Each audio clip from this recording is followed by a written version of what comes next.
Welcome, welcome, welcome. I can't say good afternoon or morning because I know I'm speaking to the entire world. I am so excited about the 11th Annual CADA Panel discussion on contemporary African diaspora art. Can't believe it's been 11 years. I'm enjoying this new venture into the digital world. Um, I can't say that I don't miss Art Basel. It's the most exciting event for me at this time of the year. So I definitely do miss Art Basel. For the record, my name is Ludlow Bailey, and I'm the managing director of Contemporary African Diaspora Art, otherwise known as CADA. I am also our firm. We are curators. We curate art shows. We do put on panel discussions, which I like to refer to as Art Talk Theater. And we are art brokers also. The good news is, and I want to do this in an expression of gratitude for the source and all the good things that are coming to me despite the COVID-19 situation. I want to give thanks for great health. I want to give thanks for this great panel. I have to tell you that if I had Oprah's money, I would be flying them all to Kigali or Cape Town, South Africa, to really have a fete, as they say in Côte d'Ivoire. It's really a pleasure to be with these guys. You are going to be sharing with some of the greatest minds, contemporary minds in this sector of the art world. You'll be in for a treat. I wanted to drop some news that anyone who's interested in Basquiat's, I have two Basquiat's for sale. They're not prints. So if you're interested, you can certainly inbox me on Facebook and we can talk. Um, I am really passionate about curating.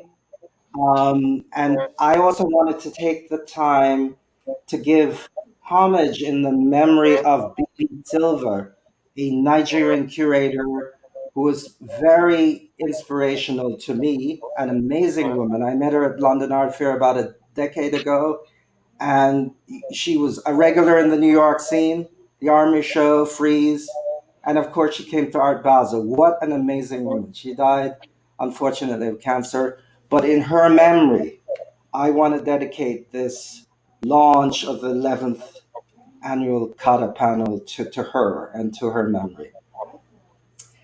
I, this year, did a show called AfroSoul, and to me, she is AfroSoul. You know, my definition of AfroSoul is that it's an expression of African consciousness in materiality, right? For me, my practice, my curatorial practice is really focused on trying to use art to unpack the metaphysical and spiritual infrastructure of Black culture, of Blackness, of Black people. And I have to say that all the people on this panel are about that. It's interesting that I get to really be on stage with Valerie, who did a show called Double Consciousness.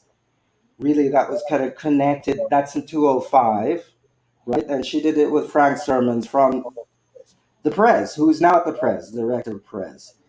And my feeling is that, you know, the museums are not doing enough to focus intentionally on trying to get at the core of Black aesthetics.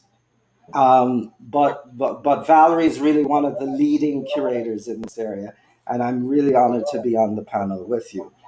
The show I did this year, again, is an attempt to do that. It's located at AfroSoul, AfroSoul .com. I was going to show you a peek of it.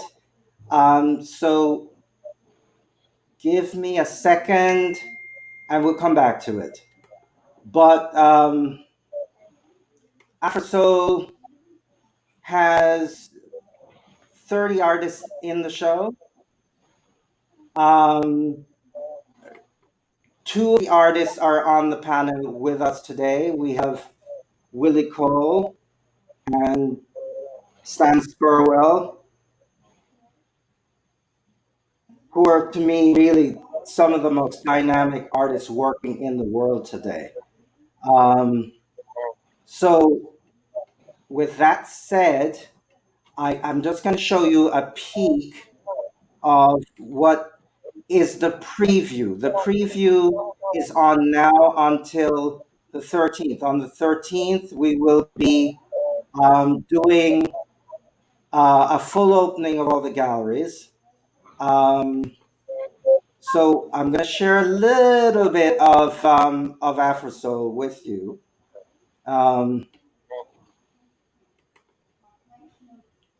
Got it. Working on just making sure you can visually see it. But if you're at home or you're close to a computer, you can certainly look at the show, the preview part of the show, which is labeled as such. It's labeled as exhibition preview.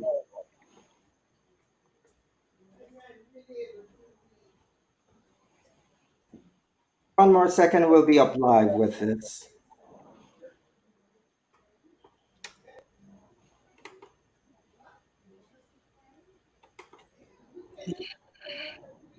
So we're in there, and this is the preview.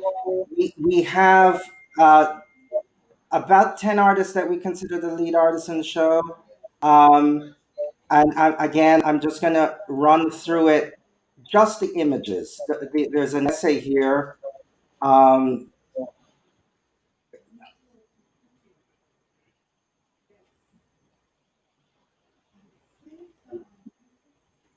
We're about to get to just one more second.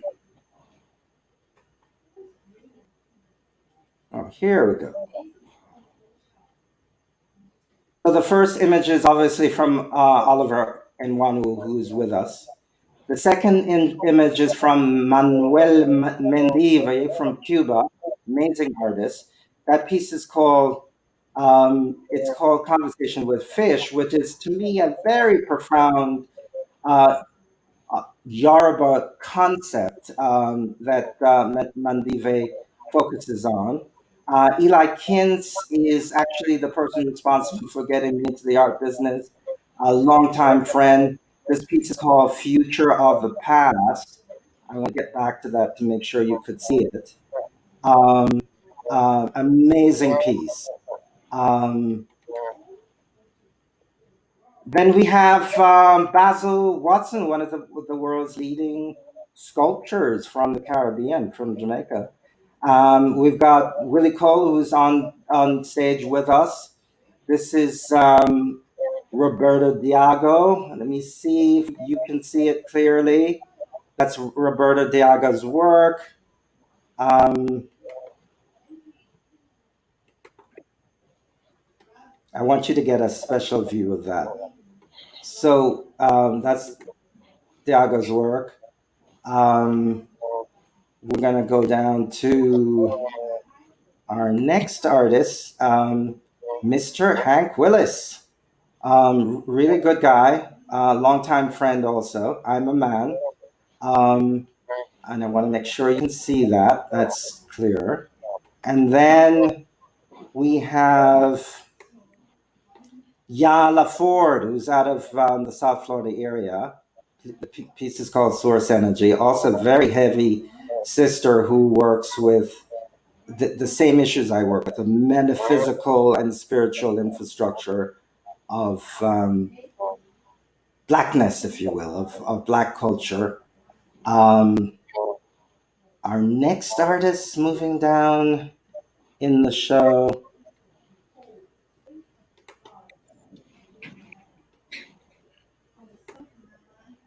is Stan Scarwell. and you can recognize in there the head of an Olmec. So Stan actually is into mining our past, actually using African concepts and ideas and images to sort of revisit the past to create the future. Jalim Udovic is out of St. Lucia, an amazing sculpture. That piece is actually in wood. So that was just a preview of the show, guys. You got to come back, and you there, as I said, 30 artists in the show, so there's a lot more to see. Um, that's again Mendive. I'm gonna stop sharing the screen now, and really dive into talking to the panelists, which is really why we're here. So I'm going to start with Nigeria because they're 6 hours ahead, and I don't want to keep Oliver away from his sleep time. So we'll get into him first. But I have to say that I've been aware of his work. Is really very famous. One of the most accomplished African from the continent artists in the world, Ben Nwanwu. I had the good fortune to visit Nigeria about 2 years ago, went to his gallery, and not because he's on my panel, he has the best gallery in Nigeria. It's an amazing space in Ikoyi, and he's the publisher of Amenka magazine, which I first came into in London, saw it in London, and have been following it online ever since. So I'm going to turn the stage over to Oliver, and he's going to share a little bit about his practice and what's going on in Nigeria. Okay. Thank you very much, Lotlu, for that very kind introduction, and thank you for also considering my sleep time. It's a pleasure to serve on this panel with such distinguished artistic personalities, and I hope that I can make my own contribution good. I would like to see my practice as multifaceted. I'm an artist, a painter. I'm also an administrator, a curator, having run a leading gallery in Lagos called Amenka, and I'm also a publisher. I'm also the president of Society of Nigerian Artists, which was established in 1963 as the professional umbrella body for practicing visual artists in Nigeria. And it exists to engender the highest professional standards of the practice and teaching of art in Nigeria. So that's one thing I do, and part of my duties, include mentoring young artists. Well, I'll speak a little bit about my painting now. I come from a long line of artists. My grandfather was a traditional sculptor who carved images, that we used to communicate with the gods. And my late father, as Lodlu mentioned, is celebrated as one of Africa's pioneer modernist artists. My work deals with elevating Black culture. I'm very into the elevation of Black culture because you see a lot of images, especially in the mass media, where you see images of poverty, corruption. I like to use my work to challenge these various stereotypes that have been cast upon Africans, especially here in Nigeria, where I live and work. My work I use to challenge this racial injustice, systemic racism, by celebrating Black achievement. I think that's very important as a way of challenging these stereotypes. Of course, African spirituality plays a very important part in my work. And my work has to do with it also gives a nod to Pan-Africanism and the global Africa empowerment movement. So can I move on to the next slide, please? Portraiture plays a very huge part in my oeuvre, and my work interrogates the complex layers of history between Africa and the West. Portraiture plays a huge part, and here I address the near absence of Black personages in historical accounts of Western art by adapting old master techniques, and modes of representation. Next slide, please. Now you can divide my portraits roughly into about 3 or 4 categories. starting with Black Victoria. Well, this one on the screen is Black and Proud, and you can see that even though she's sort of contemplating or pensive, that she's still got that dignity. You know, she looks almost regal in her outlook and pose, and her gaze, although is averted, you know, you can still see that sense of pride in her. Sorry, next slide, please. Next one. Black Victoria deals with Black cultural identity and our colonial, post-colonial history. And here the women have a more direct gaze, which is remarkably self-contained, self-assured, and it's a way of, you know, letting the world and the audience, you know, you view the audience on your own terms. So that's what the Black Victoria series is all about. Next slide, please. The Seniors, it's another of my series. I've been working continuously on that for the last 10 years. It's very closely related to another series of mine called The Belle of Senegal. So while The Seniors deals with the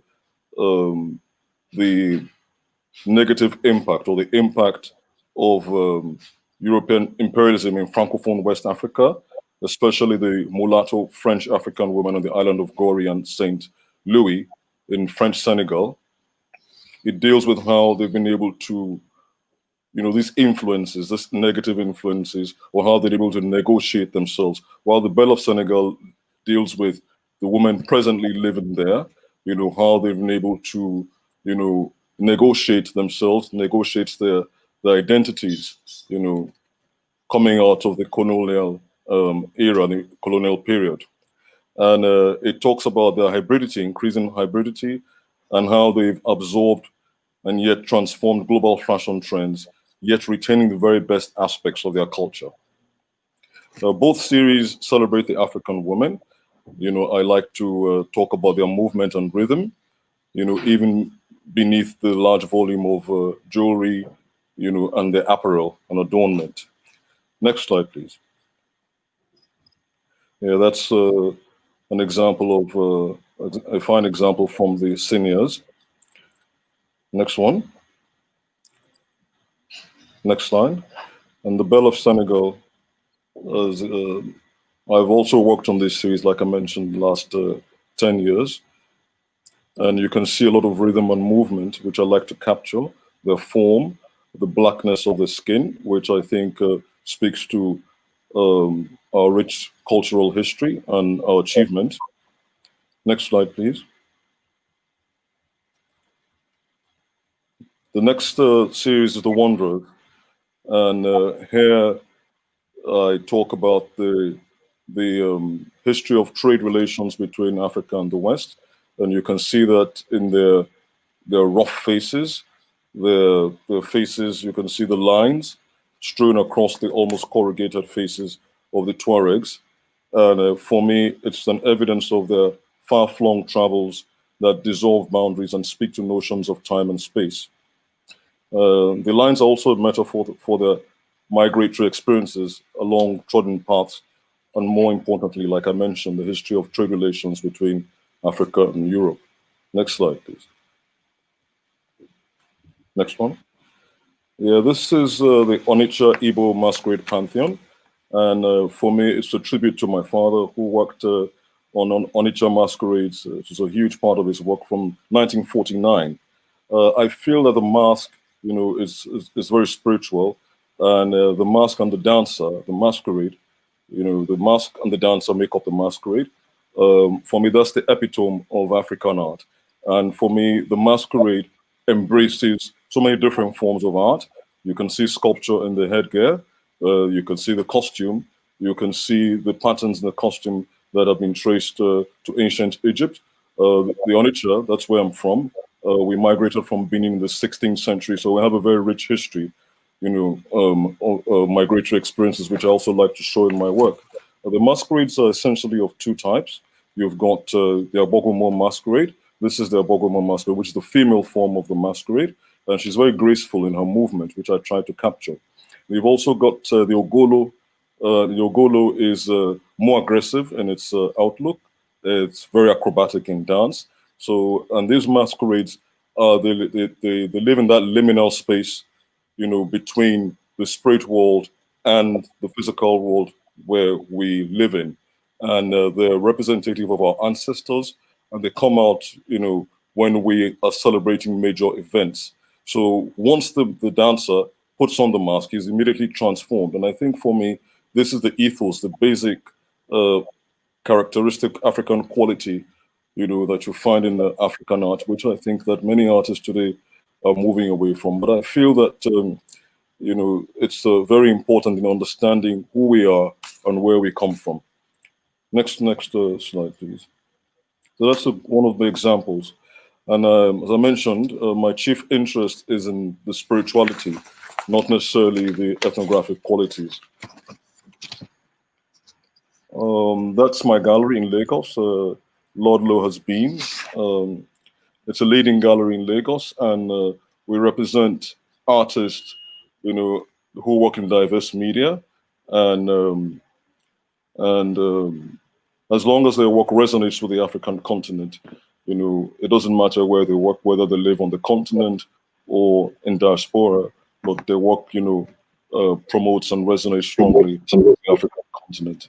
Um, we promote the work of these artists, not only in Nigeria, but internationally. We've been to about 5 different international fairs on different continents, ranging from, let's go on to the next slide so that I just mention some of the, yeah, we've been to the Armory in New York. We were very regular at the Joburg and Cape Town Art Fair, Loop in Barcelona, where we've got video art. Docs in France as well.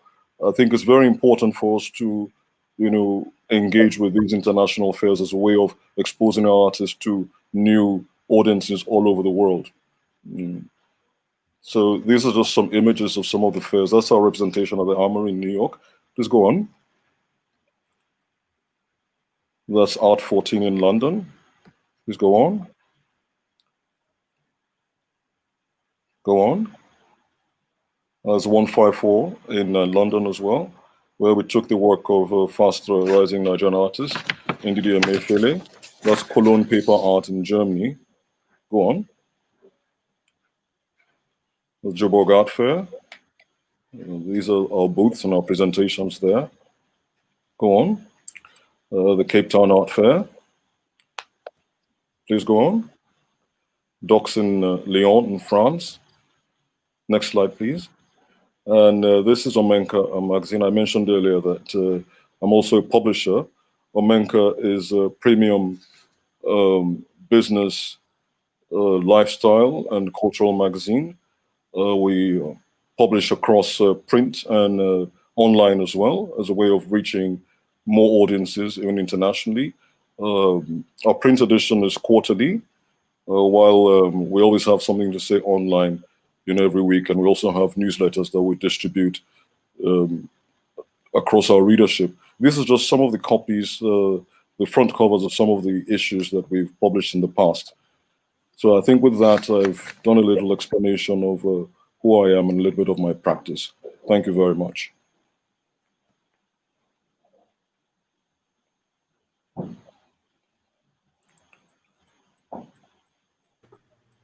Yes, thank you, Oliver, for that very elucidating presentation. And you're a perfect lead into our next panelist, Marie Vickles, who actually has a show called Local Global, and it's associated with at the Little Haiti Cultural Center in Miami, must see place when you come here next. She's the curator there, although she's also with the press. Don't know how she does what she does, but an amazing being. So it's appropriate that she jumps in and connects the local with the global. Good afternoon, everyone, or evening, depending where you're at.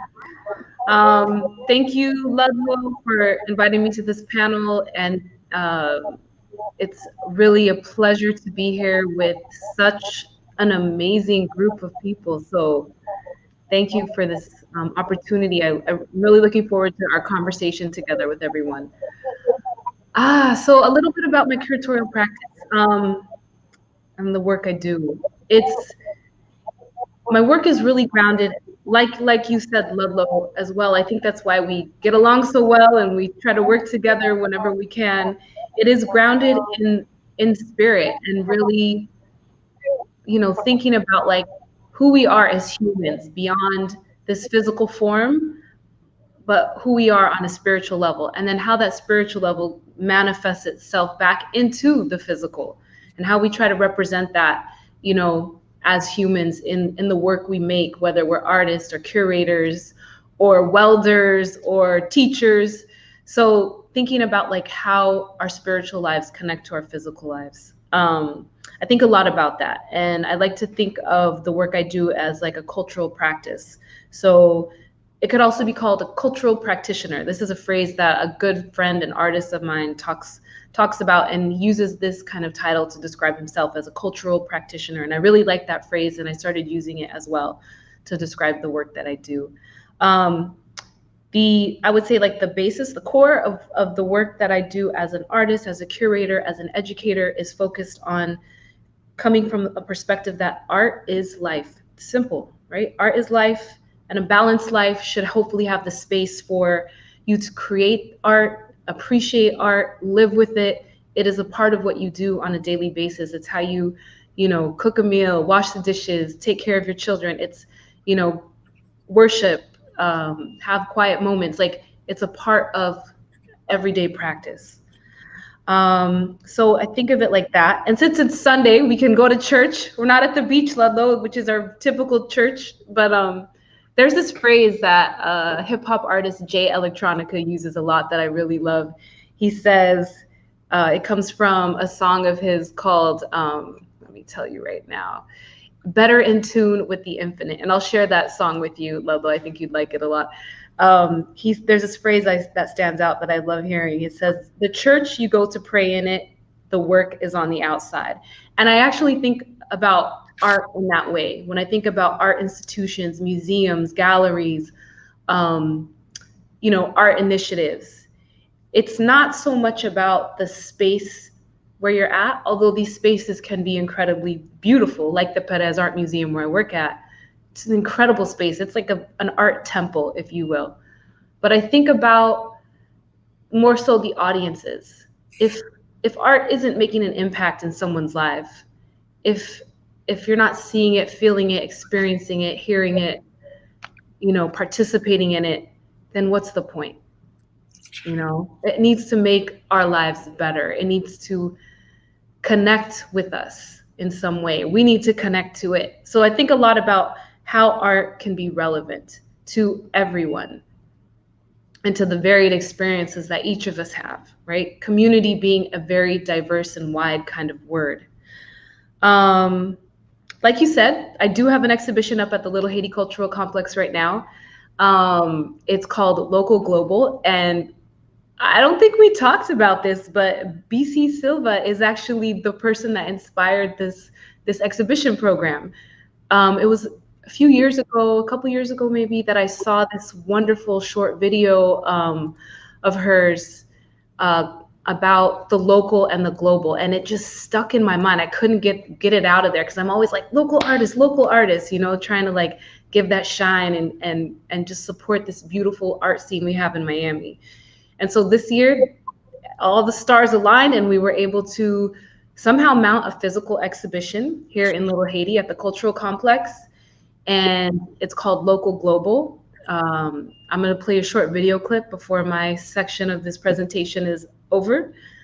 And she talks about the local global. And although I did not have a chance to meet her in person, her words live on. I was so inspired by how she explained the concept of local being, such a specific thing to the place that you're at, and that uniqueness makes you special all over the world, and it also connects you to the people that you may think you have more differences with than not.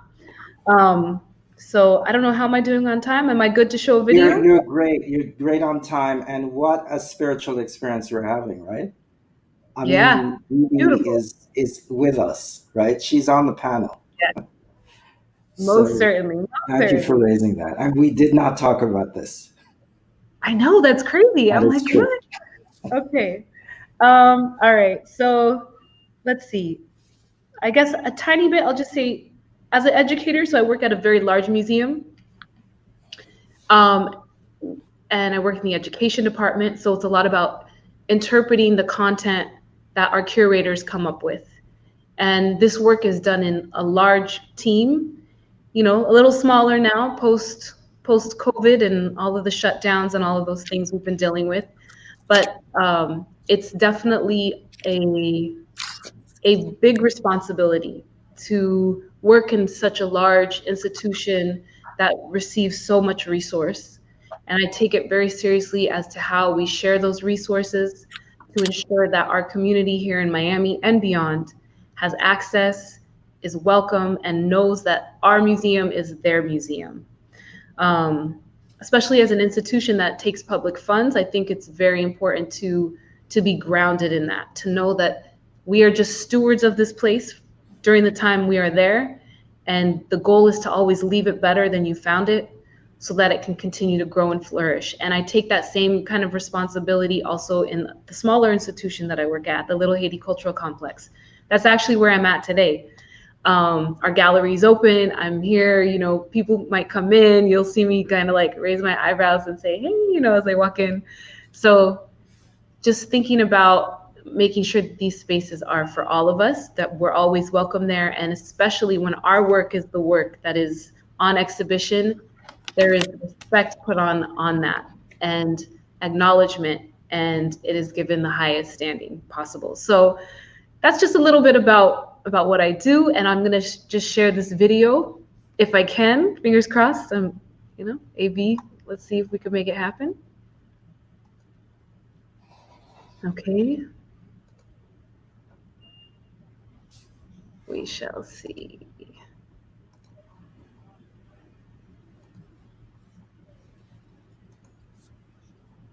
All right. Just let me know if the. For me, the local is extremely vast, and maybe another way of even talking about the global, because within the global, there is a local, and within the local, of course, there's the global. But at the same time, I'm very concerned about location, about specificity in talking, and that is because Africa is taken as this homogeneous entity, one place where over 1.2 billion people live, and that's not the case. So I emphasize this idea of local, but I emphasize it on a multitude of levels. So I emphasize the local, starting off with Lagos, which is where I'm from. That's where I live. That's where I work out of. I work there and I work out of Lagos. So that's local to me. But then also, I like to think of the region, the West African region, as local to me, because I do move around West Africa fairly easily. I'm very conversant with the different countries that constitute the region, and I engage and have engaged with them over the last 2-3 decades. And then over the last decade, I've been traveling a lot within Africa. So the local begins to get wider and bigger. And I also consider the continent of Africa part of my wider, just like we talk about the extended family, I talk about the local within, an extended geographical parameter. And then, I move around the world, so I work globally. But within that, I also feel there's a certain ease of movement, that I'm very lucky and privileged to be able to move from one place to the other and feel comfortable wherever I go. So I don't see it as a small space. I see it as an expanded field of engagement and of practice. But I think also thinking about specificity, being local to a specific context, it's, how do we also make our voices heard within the multitude of voices that are out there? And I think, one of the things that I try and do within my own practice, and also in engaging with visual artists, is I think if you go back to being really, really local, then it's possible to get noticed in the global, because what's happening in Lagos, there's certain things that happen in Lagos which only could happen in Lagos and nowhere else in the world.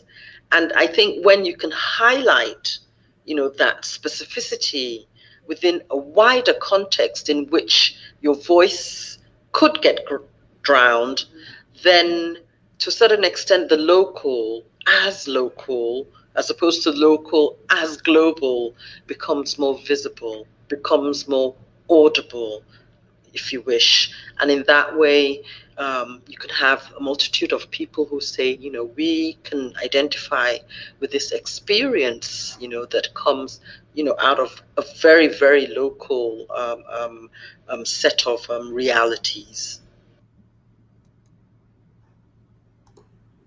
Okay. Wow, Isn't that beautiful? amazing. And Yeah, I just said to you, I think she's here, and she's here. most Someone definitely. just asked me a question. Is she on the panel? In So spirit, yes. we're having a woo woo moment. I love Yeah. those, And with that said, we're going to lead right into you, Valerie. You're such a vast being. You're like you have to be lauded more than you are, and I am so delighted to be on the panel with you. Well, thank you. Thank you so much. It's an honor to be here, and how beautiful to evoke BC, who I met years ago, and I'm just feel regretful that I never made it to Lagos. But she was all over the world. There wasn't a place I didn't go where BC wasn't, and an amazing woman and an amazing legacy.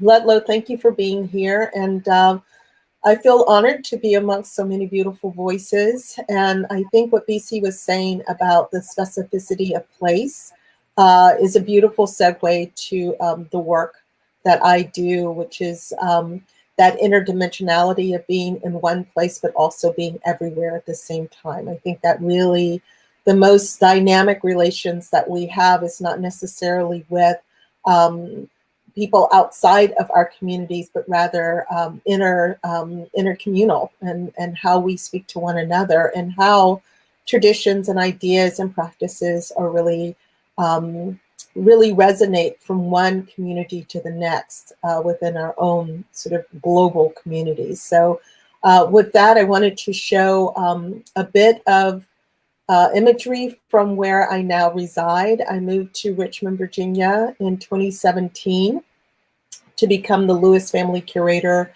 of Modern and Contemporary Art. Prior to that, I was 17 years in Houston, which is where I was born and raised, at the Contemporary Arts Museum, where I did so many shows. And Ludlow, thank you for highlighting double consciousness.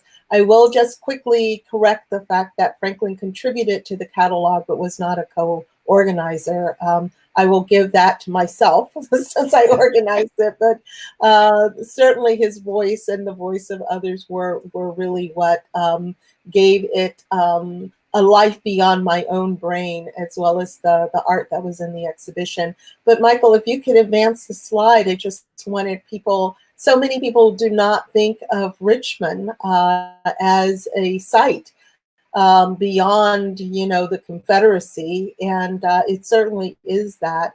So when you talk about specificity, the specificity of place and how one can play upon history, but one little known fact is that, that area is also a very old historic area, and was really part of the slave trade, if you will, of the trade of human bodies.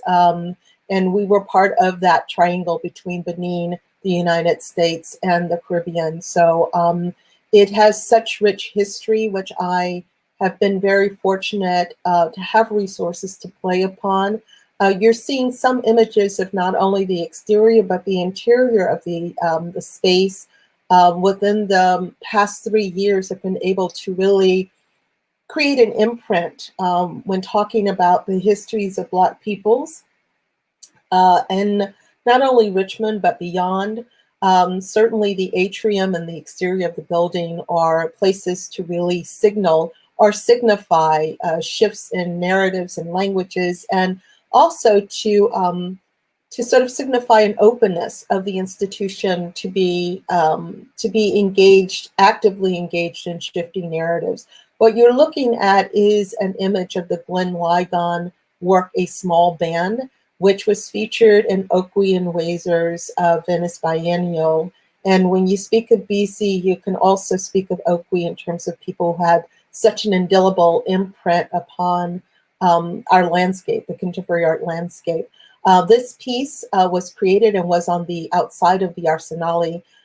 It since came down, and I saw it as an opportunity to really secure it for our building and in the interior of our building. So this hangs, what you're seeing is a digital rendering of what was really just a horizontal work of neon, which was then reconfigured in conversation with the artist to be stacked. It's a hallmark piece within our atrium space.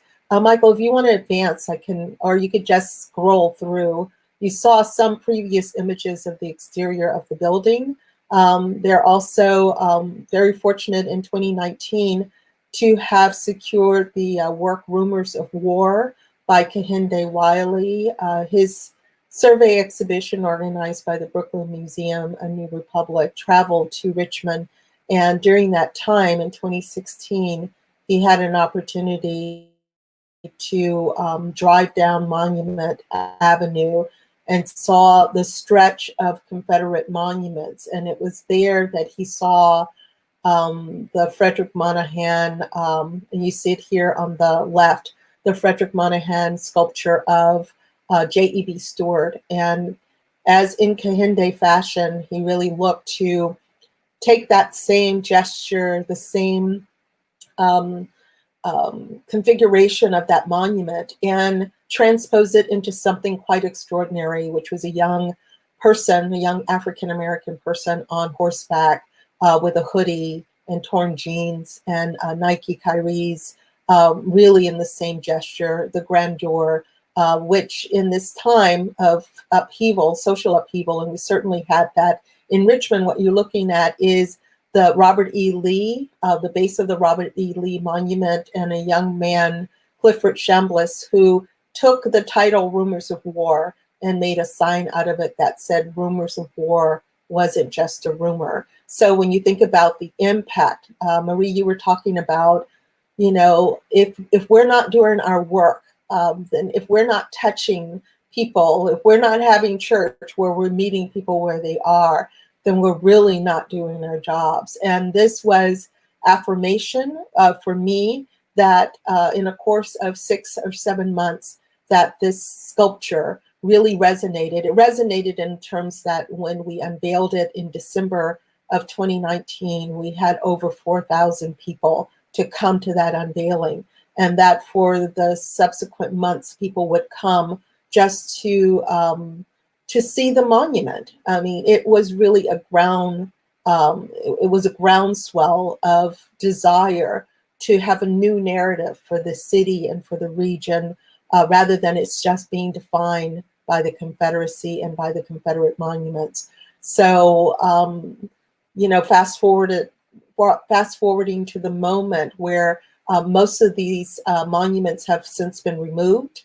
And it stands, in my mind, to the power of art and artists to really create and imagine it, you know, to imagine the future in which we have different symbols of what the world could be and what it could look like and how we can shift history and how we can make new narratives. So I feel very fortunate to be in an institution who is aligned in that mission and intention. It runs close to my own curatorial practice, which is to really make visible the practices of art and artists from the Africa and from the diaspora, to see themselves reflected and to see those narratives not necessarily validated, but certainly within the whole milieu of art and how we discuss art. So I give a lot of that liking to Howard University, where I did my graduate work, which exposed me to the world. It's where I met Olu Quigley, and I was just made aware of a world outside of the United States. So I do think globally, but I also act and feel very locally. And there's something very specific to this place that I think will allow us to continue to do the work that needs to be done. So I don't know if the last project, which is the Odili Donald Odita, which was completed just in September of this year, which graces, this is our atrium. You could see a before picture of just whiteness that, and for Odili to come, he did a wall schematic which we purchased and has literally transformed the space as a simple through space to something quite stunning and dynamic. And when you talk about a quality of experience in life, I think procession does just that. So I'm not sure if the next slide really shows the transformation of the space. Will it advance, Michael?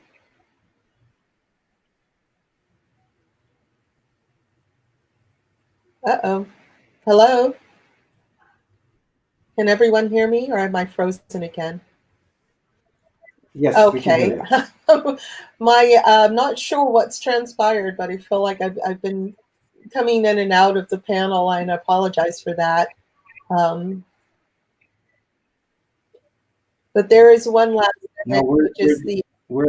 Is there another slide that you wanted to show, or that was it? Well, I'm not sure because my screen is frozen with just the atrium. I don't know if the Odili Donald Odita... He did show the Odili okay, piece. my screen is frozen. That's why I wasn't aware. But I can end on that, given that my internet is being a little strange today. Yeah, it's a beautiful piece of work.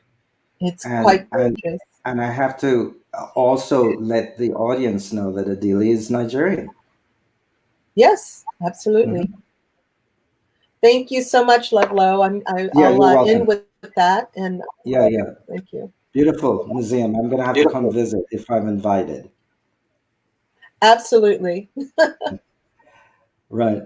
With that said, we're going to move into Willie, who to me is one of the clearest communicators with artistic communicators using all kinds of different materials to communicate ideas about African spirituality. I know that we have gone a little bit off course in terms of the structured discussion, but I'm all about spirit taking over, because we were going to be talking about the role of Afrocentricity and in the production of Black art, but by the fact that we've addressed it in a way that is bigger than that, I'm extremely happy.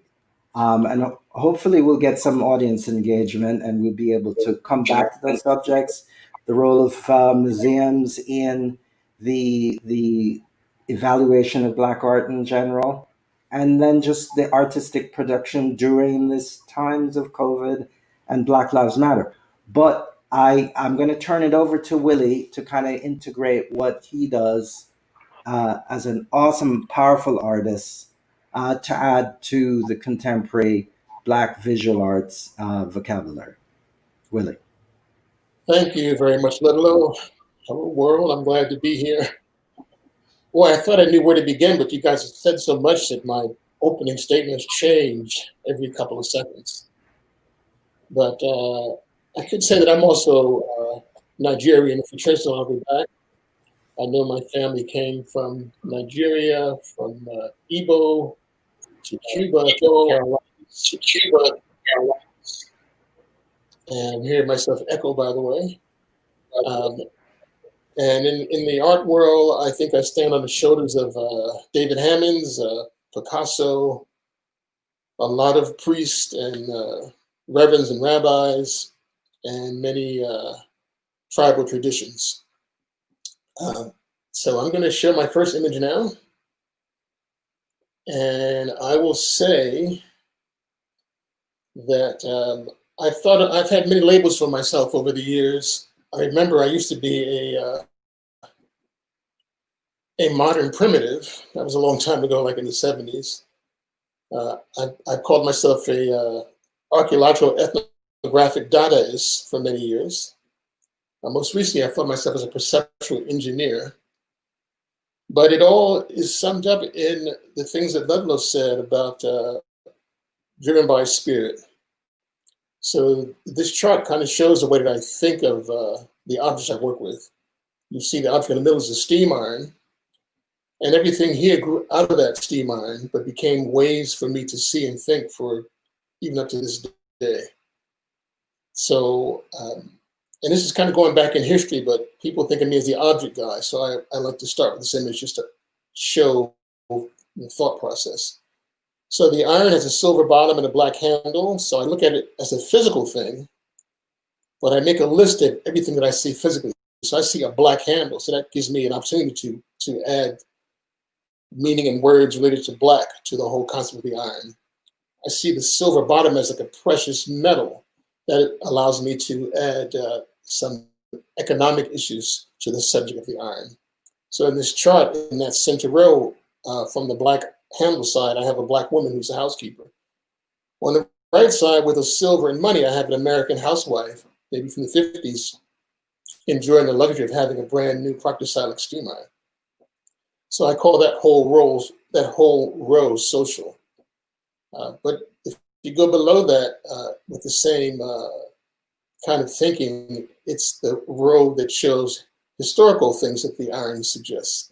And it's based on the Lewis tables that are used in science to relate elements or numbers to each other. So you see that from the housewife, I easily can go to imprisoned African or a slave.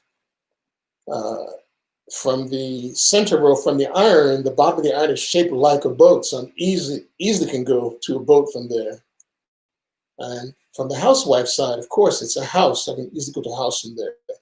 So the whole thing moves that way on these 5 different levels.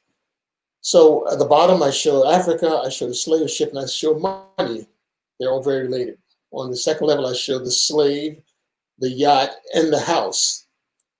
They're all related. One is money, one is not. The slave ship and the yacht have an obvious connection as both being water vessels. On the 1, 2, 3, on the 4th row up, I show the elements that allow the iron to work. So you see water, you see fire, and you see the symbol for iron from the periodic table with 30 neutrons and 20 protons. Above that, at a spiritual level, I show images related to the Yoruba deities who I connect to the iron. Of course, iron is Ogun, so the middle one is actually Ogun. The one on the right is Shango for fire or lightning. And the one on the left is Yemeya or Mamawata, because it takes water and fire to make that iron work. So that's the thought journey. So the next slide will just show how that manifests over the years. This is probably the last piece I did using iron imagery. This was done about 6 months ago. And here, because I now often think of myself as a perceptual engineer, I'm working to change the way things are seen naturally without a lot of thought, but just through perception. So I'm able to find things in the African tradition or aesthetic that are similar to things that are part of the Western object, which is a steam iron. I should say that this all came about like many years ago, maybe I could actually say decades ago nowadays, where it just occurred to me that African American, what does that mean? Okay, so I will do African things out of American objects. And that was like the brainstorm that got me on this whole track. So here I found shapes in the steam iron and paired them with things in African art that have similar shape and meaning. This piece is called Body and Soul, and it's a lithograph print. Next slide, please. This you might just call a historical piece. This is a piece that shows the slave ship and all around it the various tribes or the layout of the captives inside the boat. But on the American side, it shows this, of course, an ironing board and various steam irons. So I began to think of each steam iron brand as a tribal name. So you got your Black and Deckers, you got your Sunbeams, you got your Hot Points. So these are all the tribes that are imprisoned in the slave ship, which is an ironing board. And this is a woodblock print. Next image. So, you know, as a artist in a community of artists in a world with trouble, I think that I lately have been working in 3 different lines. The previous images I always thought of as my personal mythology, but in a way they're my personal history because my great-grandmother was a domestic worker, and that kind of inspired all that work with the steam iron. But socially and in today's world, you know, to be involved with people and the issues of the world, I was able to convert this firehouse, next image, into an installation involving water bottles, because there are water problems all over the world. And as a result, there are plastic problems all over the world. Next image. So from the previous slide, I was able to take those parts and make this firehouse into an installation that consists of 2 rooms that are 15 by 15 feet with a 3-foot hallway between them and a chandelier in each room, all made of water bottles. You know, working to get that spiritual feeling from my perspective and even my perception. The plastic bottle, if you ever see a plastic bottle with sunlight on it, it's a beautiful thing. The presence of light to me is the presence of God, the presence of spirit.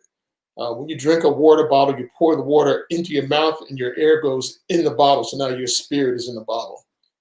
So with that as my initial premise, I was able to come up with this piece here. And I think there are like 10,000 water bottles in this piece. And that's the community part of it. These bottles are collected in the community. And next image. Sometimes I hire community people to help me with these projects.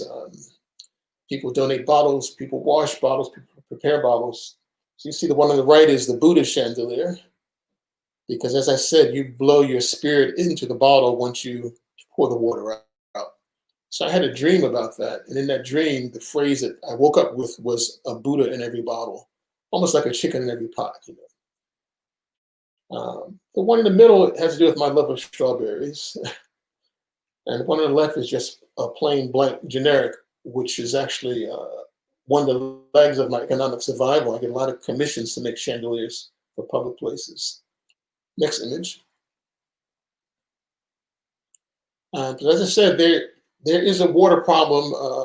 There's one problem in the city of Newark, which is where this takes place. Because of lead pipes, they're actually distributing water to the community. You can pick up weekly from various sites. My mother actually lives in Newark. Of course, there's also water problems around the world. I'm involved with a nonprofit called Wells Bring Hope in Niger, in Africa.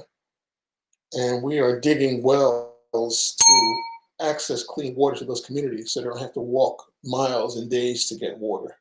And we all know about Detroit and their water problems. So that has taken my water practice, water bottle art production to a higher level, to a more social level. Next image, which involves me going to schools doing these projects with kids. This is the Pingree School in New Jersey, and you can see the kids working. The kids top left are drilling holes in the bottles. The ones at the bottom are washing the bottles. In this school, they collected 40,000 bottles. Next image. And we collectively made this piece here. This is a 30-foot giant made out of all the bottles they collected. Now, art historically, you could say this is like Klaus Oldenburg, partly because it's small to large, but also because it's a soft sculpture. We make the skin or the outer garment, and then we stuff that with loose bottles. So that's what keeps it soft. Next image. Now, I have in the past 10 years started doing a lot of work with high heel shoes. Now, we can always look back and try to understand why we do the things that we do, but it all flows together. It's like, how do you separate a drop of water from a river of water when the drop is in the river? So I grew up in a household of women. Of course, we live in a world where women are more present than men. Plus, I'm a male attracted to women. And I was doing a project for Eastern State Penitentiary with sneakers back in the 90s. And I went to the thrift store to look at the sneakers, but the high heel shoe caught my eye. Now, I didn't know what I would do with it back in those days, but it wasn't until 2005 that I really began to explore it. And after about a month of just begging stilettos around, I was able to make a set of dentures, and it led me to make these masks. Because of my journey through life, I have a memory of mask styles from around the world. And of course, we'll know the power of masks, the transformative power of masks. So I think of these masks in that way. Some of them are helmet masks, some of them can be worn on the face. But I feel that I am exercising the spirit of the wearer of the shoe in each piece that I make. Now, these shoes come together in combination to make a whole new energy, of course. But I still see it all as female energy, and I name the pieces after females. And this piece is called Street Dragon, then a series of street dragons. Now, this is just one of them. Next piece. And here are several masks from my show in New York City in May of 2019. Of course, I wanted to create a selfie moment for the public, so I put each mask on a post so people could stand behind it and create these images. Next image.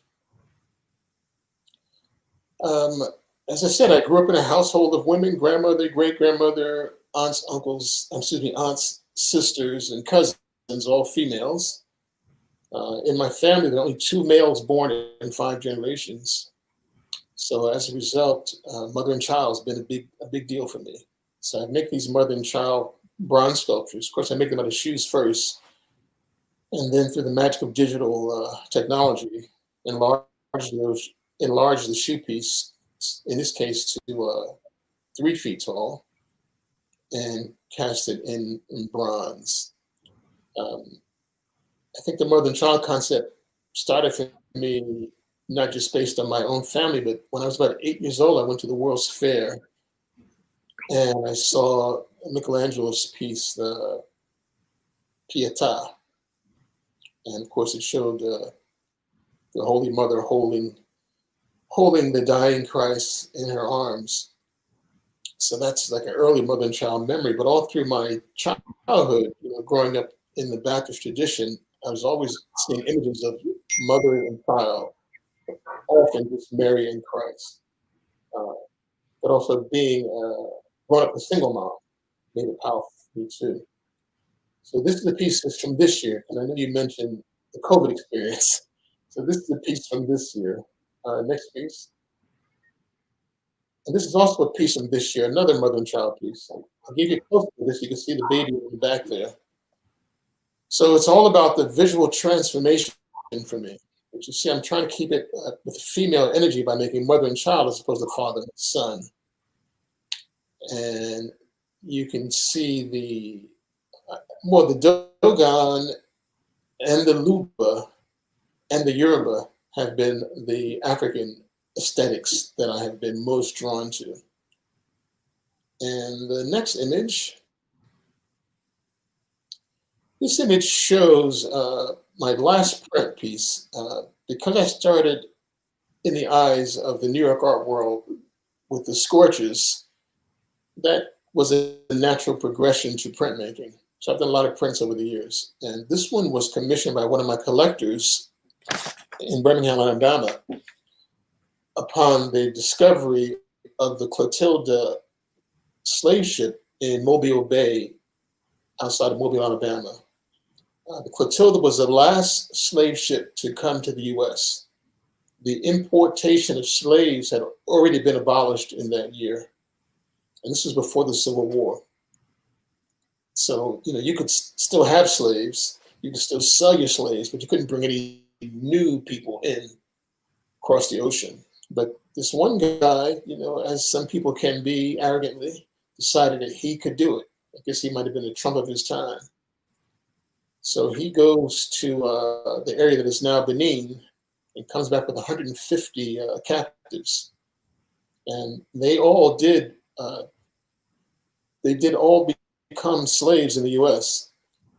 But a few years after they were brought here, the slavery was abolished. So these people banded together and started a community near Mobile, Alabama called Africa Town. That town has since been almost destroyed through economics and racism and things like that. So this print was to raise money for that town. And the imagery of the print, if you can go to the next slide, please. The imagery of the print is based on the crest of Alabama. So the Alabama state crest is the source material for this imagery. Of course, I should have a slide with crest there, and I'm sorry I don't, but the crest shows two eagles standing around that shape in the middle, which is the actual crest. And the original Alabama piece, that crest shows the flags of all the countries that are welcome in the United States. So I've gotten rid of all those countries and just put the colors of the Benin flag there to show that they're welcome. The ship of the crest is the Clotilda. Of course, on the original Alabama crest, it was one of those settler ships coming from Europe. And I replaced the eagles that were standing next to the crest with two captured Africans, also trapped in a yoke. And the thing that ties it all together is the phrase at the bottom, which existed on the original Alabama crest, and it means "we dare defend our rights."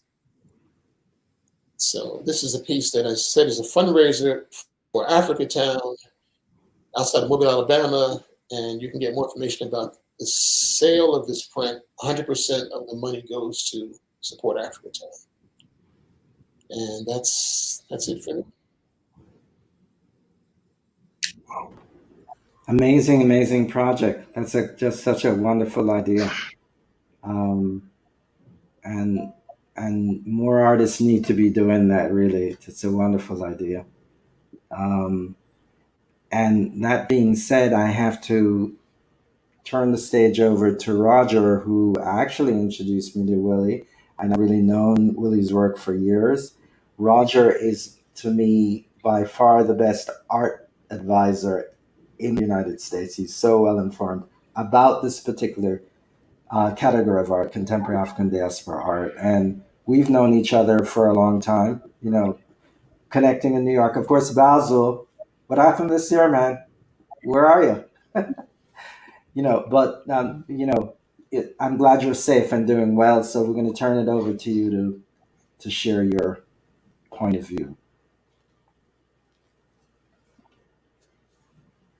Mute. Remarkable panel.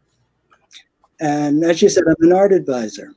My art advisory, Tucker Contemporary Art, assists art collectors and institutions identify and acquire the work of Black emerging artists. I also serve as a board president of Glassroots, 20 years young, youth-focused, glass art and science nonprofit in Newark, New Jersey. Additionally, I'm an academically trained artist. I attended Arts High School along with Willie Cole in Newark, New Jersey, which is the first visual and performing arts high school in the United States. I then attended the Cooper Union, where I received my BFA, followed by getting an MS Masters of Science in Communications from Pratt Institute. So my entire life and various careers have been informed by this training as a marketing consultant and as an artist. Yes, we can hear you. Can you guys hear me okay? Great, thank you. So it's interesting. For me, visual arts is somehow distinguished from the other arts, like music and dance. For instance, music and dance are described as performing arts. Well, I submit that the visual arts are also about performance. The visual artist composes a variety of material, be it paint or clay, etc., into a final composition. The beauty of the result of this performance, be it a painting or a piece of sculpture, is that you get to see it in a gallery or a museum, or you can take it home if you purchase it and display it for others to see and experience. So again, this idea of art is a frozen performance, a frozen conversation. So this piece of art actually, again, is a conversation that the artist has with the viewers. However, each viewer can interpret the conversation differently. Like the old saying, a picture is worth 1,000 words. And my interest in the artist conversation is why I collect art. And like any conversation, the artist can go in any direction. So my art collection consists of early works of many emerging artists. What's really cool is that I get to see how their work evolves, what directions they take, and what directions they return to. So this idea of a journey. So I'd like to share a few of these works or conversations with you in my collection. So the first work that you're looking at here is by Florine de Mostine. A good friend of mine recommended that I check out her work while I was on a trip to Accra, Ghana in 2017. I was intrigued by her subject matter and the technique and materials she used to create these figures. I missed seeing her in Accra as she had returned to the United States. So in the US, I found out she was in an exhibition in Brooklyn. I called her and I said, Florine, I'm on my way. And this first piece that you're seeing here that I purchased is called The Reality of the Situation. In 2017, it was made. It's a collage on canvas. It's, I think, the joining, or as you can see, the joining of a female and male body in a fascinating way. And it's her use of paint to create the otherworldly series of patterns, which is also compelling. We have the cool colors and warm colors to distinguish one from the other. Next slide. So as I followed her art practice over the years, I noticed that the conversation is not between male and female anymore, but the conversations are between females. This is now the focus, which is what the second slide shows. And that piece is titled Every Empty Space. And here's a quote from Florine about this idea of the female body. Florine says, the Black female body is both complex and convoluted because on some level, we are told that what we have is unacceptable. But on another level, everybody wants to be us. So it is a constant state of confusion. I am always seeing layers and understandings that dig deep beyond social and political structures, which helps me create a mindset to consider the more psychological aspects of what forms these ideals for Black beauty standards. So again, this idea of interrogating the Black body, again, this idea of the journey that she started with the male-female, but now her current practice is primarily conversations between the Black female body. The next slide. Okay, this work is by William Villalongo. I purchased this work at a Cooper Union alumni auction. Both Will and I went to Cooper Union. I knew Will graphic design career. I knew about his graphic design career after Cooper. And now I had the opportunity to purchase a piece from his recent fine art practice after when he graduated from Tyler Art School, the Tyler School of Art. So if you look closely at this piece, you'll see a fantastic landscape that includes an alien baby in a high chair and a pig frolicking in the grass. Playful and spooky. The images created by drawing on the reverse side of the velour paper cutting along the lines and turning the paper to the black side to reveal the image floating over the white paper that it's placed over. Again, playful and a little spooky. So if we move to the next image, and I don't own this piece, it's called Zero Gravity, and he made this in 2018, many years later. But as you can see, he returns to the cut paper technique, but he includes a painting of black hands, and these black hands are painted in acrylic. And to some, the black body is escaping from some kind of storm. To others, it may appear that the black body is being engulfed in this white storm. Villalongo seems to be saying that the black body is always subject to a type of white storm. To me, this is a comment on the current state of the black body in the 21st century and how Black lives matter. We matter in a variety of different ways. Go on to the next please. This piece, The Comedian, 2017, is by the artist Nathaniel Mary Quinn. And I purchased this piece from the Brooklyn Museum. It's a print, it's an edition, it's number 7 of 25. I became aware of Nathaniel's art practice from a good friend and colleague, Gardy St. Fleur. I heard Nathaniel speak at a Frieze art fair in New York, his conversation earlier that year, and I found his personal story of family love and abandonment very chilling. And this beautifully rendered piece hints at a disjointed and fragmented view of life. So we'll go to a more recent piece. Next slide, please. In this later piece, titled Literacy Lab in 2019, he repeats this fragmented approach to a full figure. And I don't own this piece, but again, I want to show from the early piece that I actually do own to how the practice is evolving in all of these artists.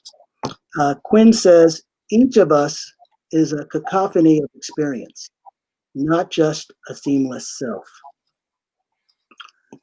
Okay, next image, please. This piece is by Shabalala Self. I apologize, the spelling there is incorrect. It's Tschabalala.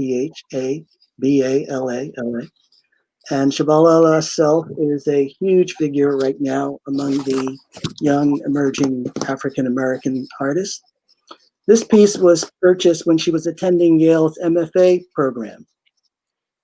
And it's titled Aqua Babe. Again, how cool is a black mermaid? Paint, there's netting, there's actual netting in this piece. Cut paper and glitter are some of the materials used in this composition.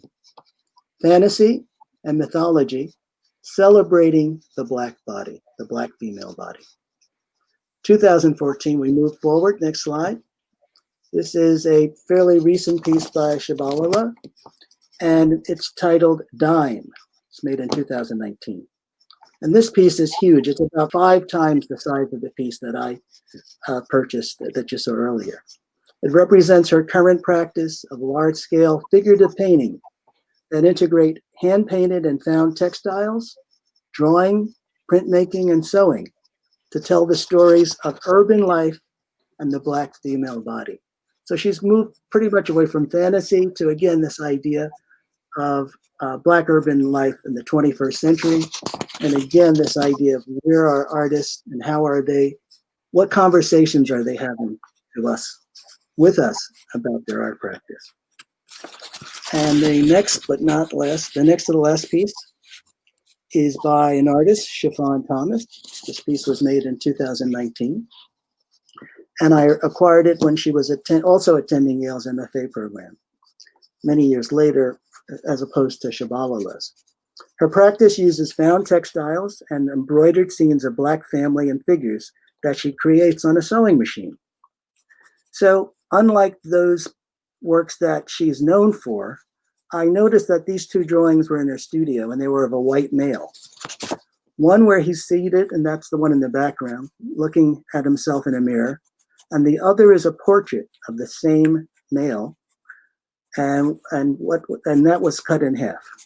These preliminary drawings haven't shown up on any of her final works, so I'll be curious to see if, again, this particular piece of this white male shows up. She offered to sew these two images together for me, and she signed it, and you'll see in the lower right-hand corner with an embroidered signature. So this idea of embroidery is part of her brand, and I was fortunate enough to get a very early piece where, again, this is sort of a preliminary drawing that will eventually become a final piece.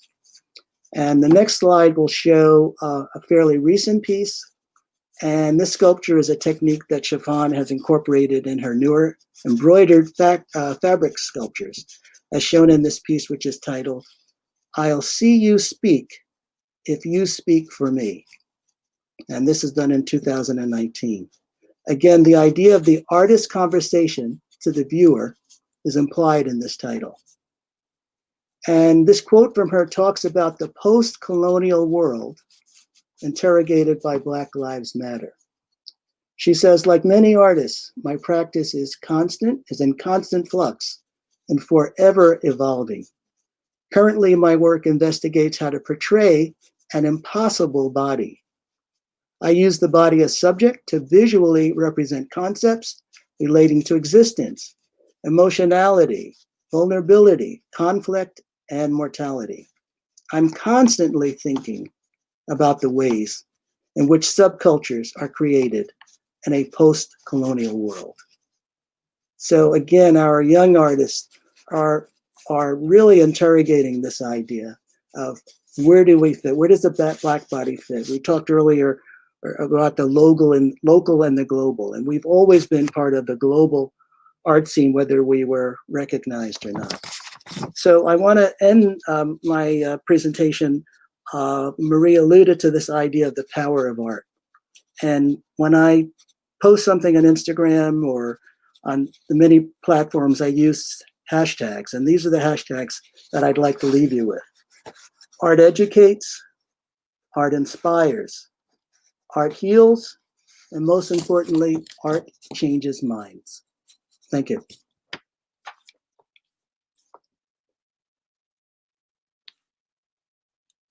Ludlow is... I'm back. I was on mute. Thank you. But yeah, thank you for sharing that very interesting collection of work. And a lot of really cutting edge contemporary stuff. You have your finger on the pulse. And with that said, I know and that also you really have cool. Stan in your collection.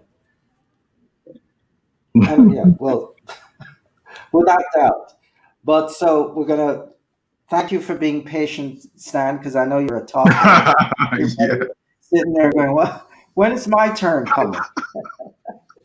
yeah, you put me last. I But know that was on purpose. and I have to say, I met this brother in Harlem, right, at a party, right, and Mm-hmm. I'm a big fan of Harlem. You have no idea. I lived there for a while, and I had all these fantasies about me reliving the Harlem Renaissance. You know what I mean?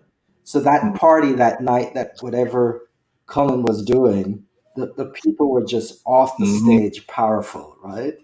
And Yeah, the yes, it was. intellectual stimulation and the spirit. Artists is so evolved. We need you guys to take the world over. Put some spirit Mm-hmm. in it and Mm-hmm. Yeah. joy. So when I think of your work, I think of that too. Though it's about resilience and Afrocentricity, right? Yes. And really being proud of who Mm-hmm. we are as a very unique species on the planet, right? And I think you bring that to life very well. Yeah. So I'm going to Yeah. turn it over to you to share some of your ideas. All right. First, I want to say thank you to everybody. Willie is my hero, and I always tell Willie every time I see him that if it wasn't for his work, I probably wouldn't have made it through grad school. I too went to an arts high school, and I have to give the late great Peggy Cooper Cafritz a shout out, because if it wasn't for her, I probably wouldn't be doing what I'm doing right now. Anyway, my work is multifaceted. I'm inspired by everything. Willie and those water bottles just blew me away today. You know, I've seen them, but to hear him speak about them and breath going into them just really enlivened my spirit right now to get back to my studio and do some things. My work is about relativity. You know, it's inspired by my upbringing. You know, I'm from Go-Go City, that's Washington, D.C. It's also about double truths, you know, hidden meanings, the things that aren't seen but felt. I born in the late 80s. I'm in the late 70s, so I'm a part of the hip hop generation too. So I look at my work as also akin to that. You know, I crate dig for images, and so this first slide right here was the first piece that I think brought national recognition to my work, and it's entitled "The Carbon Anomaly." And in this particular piece, it was a cathartic exploration of Blackness, of what it meant to be Black for me. You know, I was a child in the 80s, and to be Black and male at that point in time wasn't necessarily in vogue. I gotta thank Tyson Beckford for changing that. I always give him shout outs. Also, he made me sought after in these streets right now. And so this particular piece was wow, man. My late great mentor, father figure, great uncle, you name it. His name was Michael Platt. He was the one who gave me my first camera because I considered myself a painter prior to that. And he also coined the term image maker. So I now adopt that because my practice isn't about just making things in one specific medium or another, but whatever way the work needs to be made or manifested, that's the materials or things that I'll use to bring it into being. So I had a really rough childhood as far as the term Black and what that insinuated as I was a child when I was a child, because it seemed like it was everything negative. You know, I remember constantly hearing, you know, if you Black, step back. If you white, you're all right. You know, and I never felt inferior to anyone, and I always thought of myself as being somewhat the cool nerd, you know. And so in this particular series right here, I was, wow, man, challenged to create something in a different medium. And so Michael Platt gave me my first camera, and he told me, he's like, hey, man, I know you're a painter and you're a hell of a draftsman, but let's see what you can do with this. And I kind of shunned photography because I, for one, never really saw the value of it. Because you know, in the museums, you know, that what you saw were the master's works, sculpture, painting, and the likes. But during that time period, I think the digital medium has started to become a little bit more recognized and taken more seriously. And I remember my first tour going to Basel and seeing Photo Miami and just being blown away by one of my contemporaries' works, Hank Willis Thomas, who graduated just a year before I did from Ellington. And so, but back to this particular piece, it came about because of the challenges that I had growing up about Blackness. And so I just delved deep into the science behind what it is, you know, the alchemical aspects of who we are, how we got here, everything. So what I found out blew me away. You know, we say white supremacy, but it's actually, according to Frantz Fanon, is white fragility and inferiority, because within our skin, that carbon that we call melanin, you know, the value of that is 10 times that of gold. So a pound, just to give you an example, a pound of melanin sells on the market of about $220,000 currently. All right, compared to a pound of gold, $22,000. So that just gives us that gave me a lot of context into just how valuable we are as, oh, sorry about that. Sorry about that. Did I get knocked off? Where are we? All right, sorry about that. A phone call came in and threw me off. Can everybody hear me? Yeah. Okay, all right, okay, cool. So let's go to the next slide, please. This work that I'm showing is about the last 15 years of my professional practice. From understanding my value from a physical perspective, I began to look at things spiritually. And I found that geometry is one of the best forms of actually speaking about spirituality. And in this particular piece, this is called Algorithmic, I saw a lot of connections between West African kente cloth and indigenous patterns around the Americas. And I started fusing those things together. And so what you see here, again, I got to go back to my childhood. I remember playing Atari video games. And what I see in that jacket that I'm wearing there, I see all of the Atari video games that I used to play. And one in particular was called Cosmic Ship. I think it was a Cosmic Ship, Cosmic something. But I see the step pyramids on my shoulder here in the Americas.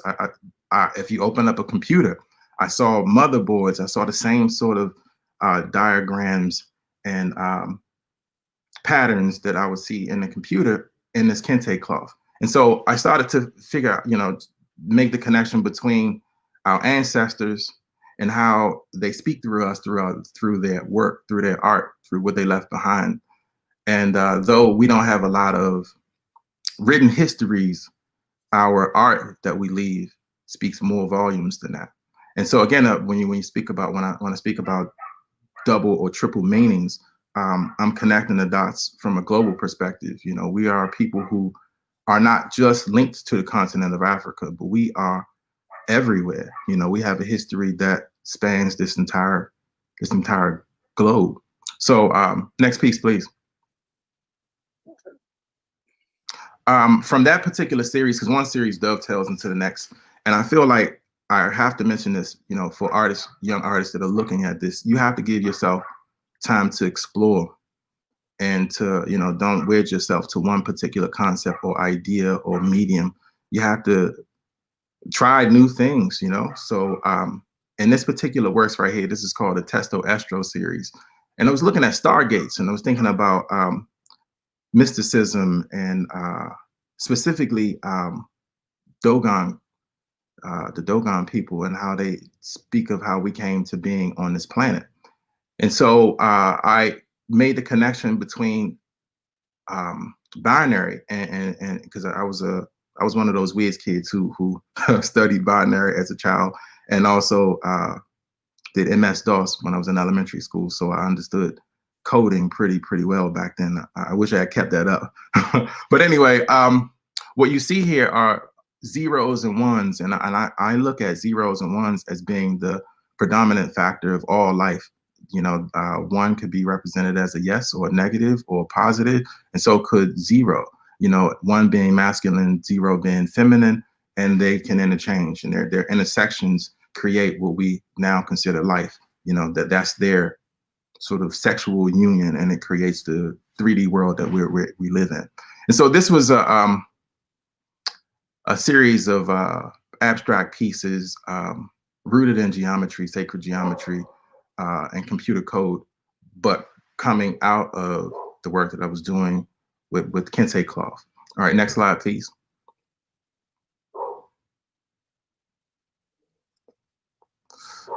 This is just one of those pieces where you see the raw elements of it. And I was thinking about hurricanes at the time, and that's the title of this particular piece, and how it starts on the coast of the Canary Islands and comes across the Atlantic Ocean and smacks right up against the eastern seaboard. And so I was just thinking about the majesty of the whirlwind and how it connects us also to our beings, because every cell in our body is shaped in almost the exact same way. And they vibrate and spin. And, though we can't see those things, again, that's one of those hidden things that we feel. So next slide, please. All right, so this is a most current body of work. And I have these moments where I jump from figurative work to abstract work. But I find that their kinship is the same. So this is my crate digging. This is how this work came about, was by just me going out to museums throughout my travels, which, by the way, COVID has greatly impacted that. So I'm not able to go out and crate dig in the museums the way that I was. Can you go back to the slide, please? Yes, thank you. And so again, I look at this like hip hop. I'm crate digging, and I find that cadence to me is color. The drop beat is the form and the shapes, and how it all comes together is the actual image or the song. Next piece, please. And so this is my beautiful Kahoma right here, and this is where I am now, because I was unable to go out because my plan this summer was to go to Mexico and to Peru to get some pictures of some of the things, some of the ruins and some of the artworks in the museums there. So I was unable to do that. So I began thinking about the body in a different way, the Black body, and wanting to represent it, because I've dealt with portraiture for so long now. I felt like it was time to start looking at the rest of the body. And so with this particular piece right now, I'm returning back to my painting roots, but everything now is coalesced. So from my graphics training, the design, my collage work, my photography, everything is now dovetailing into this series of work right now, where I'm going back and looking at historical figures of Black folk and re-representing them. All right. And so what I find that is alluring to them is that I'm adoring the figure with these quote unquote high-end fabrics. And the reason why I say quote unquote is because, fashion did not start in Europe, nor was it the birthplace of any other thing that we have today as far as civilization is concerned. But I find it interesting that we are at a place in history and right now where branding ourselves, we adorn ourselves with the names of folks, and those names carry weight in various ways. They carry weight, some in the forms of your personal value, some in the forms of your monetary wealth. You name it. Fashion is a big industry, and it connects us all in various ways, shapes, and forms. So when I was a child, I remember, and I don't know if this was I was raised in a church, but I wasn't necessarily a believer, but I went anyway because my mom and my grandmother made me. But I remember one passage where the preacher said that the only thing that God asked man to do was name his creations. And so I found that here we are now,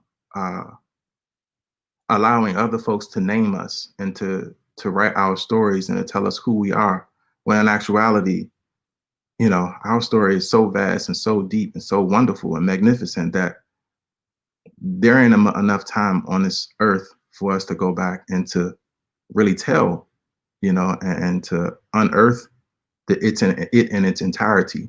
So these particular pieces are burned and scorched collages with, oh man, I forgot, I didn't show none of my carvings. I forgot to put that slide in there. But now I'm finding a way of exhuming a new truth from old photographs. So that's where I'm at right now with my studio practice. So COVID has launched me into a direction that I didn't know I was going to be taking, but I'm glad I'm here. And so I'd say that spirit moves us all in its own magnificent way. And thank you all for being here. Willie, I love you, man. And I'm so blessed to have had you in my life before I even knew you. So, all right, thank you so much.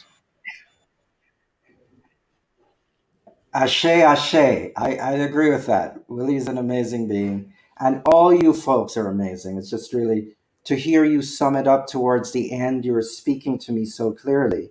because your work in particular is kind of writing a new narrative about our history, who we are, right? And part of why I love art so much is that I think that it's one of the ways that we can really get into our consciousness. And really, being descendants of Africans, we are the first people on earth. Mm-hmm. And so, what happened to us in the 1300s up to now was the most difficult period for us, right? So I think the art you're producing is writing a story, because as a curator, I love to work with kids and to bring the story through the visual arts to them about their history and what's potentially plausible. When I did Roots of the Spirit, I had to use your show, because to me, you are, you're in there working it out in ways that you don't know how fully elucidating your work is. And that's true about Willie, and that's true about Oliver too. I mean, just retelling the story of Nigeria alone. Nigeria is an amazing place. It's the most creative place on earth, if you ask me. And I'm a global traveler. I've been around the world, right? So it's my perspective, but I'm also into my history as an African descendant person, right? So I don't believe the lies, and it's not like what I do. I'm hoping that the world's listening. I have friends in New Zealand and Australia, all over, that are connected to me. So I'm speaking to the Chinese too. I want the Indians to hear this. We are people of profound significance, right? So, and we are coming into a renaissance, and art has always led the way, So I want to turn it back to you guys to talk about, we don't even have to talk about Afrocentricity, because that maybe is not as advanced as the discussion should be about. We should be talking about spiritual matters, right? Well, can I say one thing? This time period is very special. This time we're living in right now, we're living in a renaissance. This is a Black renaissance, and I don't care what nobody says. The work that is being made, every artist that I know, we're all speaking our truth in a way that I don't know if the world has ever seen it like this before. And now that we have platforms to show it, the impact that we're having globally is enormous, and I think social media and the technology, though I do see some not so good elements in it, but it really shows just how much of a global community we really are. This time period is exemplary to that. Well, what we're doing now, one of the things I'm excited about is using this medium to talk to the world, right? We can now, the whole world is listening, right? We're working on the social media part, right? And I have to give kudos to Sonia Wignall, Diaspora Global Corp, who's done most of my social media stuff. Amazing work. We're engaging people from Nigeria to help us with that. And South Africa. I'm trying to get the continent involved in what I'm doing, because we've started to do stuff like the educational piece is really important to me, right? So it's not just about the pleasure of dealing with art is amazing. Just a spiritual pleasure for me. Because when I look at a piece, I'm going there spiritually. I'm diving in and I'm making it take me in, and I'm taking astral voyages all over the planet, or dealing with issues as much as you are with different aspects of reality, right? So this is going to change a lot of what happens, even in the art field, right? As an educator, Marie, what's your take on this new reality we're living in the digital world?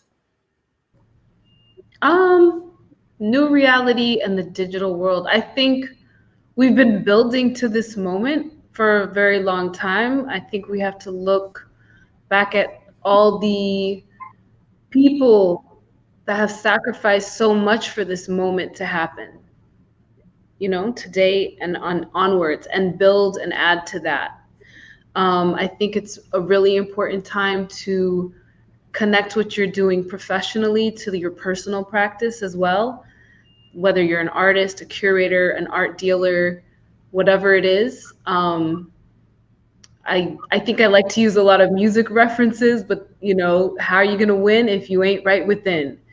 It starts from a personal place. So if you're saying and making work that is addressing social issues or addressing, you know, global issues of justice, I think those elements have to also be within your personal life. I think that that's what this moment asks us to do, demands us to be authentic, and to really think about how we can change in a systemic way. It's a shift that's going to happen with or without us. So much better if it happens with us, right? To go with it, because that's where things are going. I think I'm glad to be alive at this moment in time. I don't know if we'll see what is happening fully realized in its maybe biggest version, but I think we're at the beginning of it, and I'm excited for that. How about you, Valerie? Do you think so? Is your museum? You're on mute. Yes.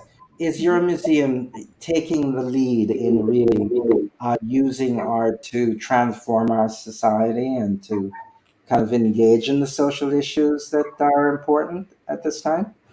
I would say we are. I mean, I think what was so powerful about bringing Rumors of War to Richmond was the fact that it was the museum who took the lead in shifting that conversation.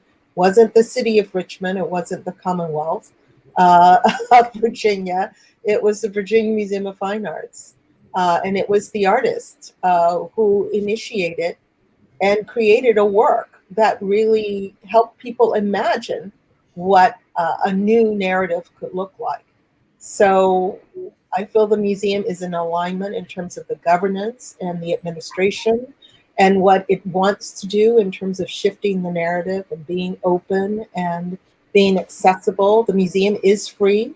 We also have Willie's work. We're building a collection, which I think, you know, is really, they've committed to 1/3 of all acquisitions being that of African and African diasporic artists. Wow. So, you know, to really not make it so much of an initiative, but to make it part of the mission of the institution, I feel is really setting it apart in the conversations that are being had with museums across the country, who are really being more responsive to the moment and not necessarily proactive in engaging communities. So a lot of museums have been, but a lot are finding themselves behind the 8 ball, so to speak, and trying to catch up to the urgency of the moment and are being very reactionary. But I'm very much interested in how do we sustain those relationships beyond the urgency of the moment? You know, how do we continue to shape those narratives, because this is not new. We're not in a moment that's new. You know, there was multiculturalism in the 80s. There was movements in the late 1960s to really be more inclusive and reflective of the communities. How do we sustain these relationships so that we're not discussing this another 30 years from now or 20 years from now as this is a new conversation? It's not a new conversation. Hopefully this will hold this time. Yes, I mean, I just saw a comment from a colleague, Jeremiah, who on Facebook just said, "This is the time of the artist, and it's all about work." He says, "Fred is expressive, and all great works come from within." So this is the age of the artist, which I think is true. Mm-hmm. And as I said, for Black people in particular, I think we are beginning to wake up to the reality of the devastation, really, of slavery and colonialism and global racism, not just in America. But, you know, as I said, the artists are taking that lead in unpacking those issues. But the thing that I think is really important about the Black journey is to understanding the African soul. That's a topic that I'm really into, because Stan, you were talking about just melanin alone, right? We don't investigate that. What does it mean, right?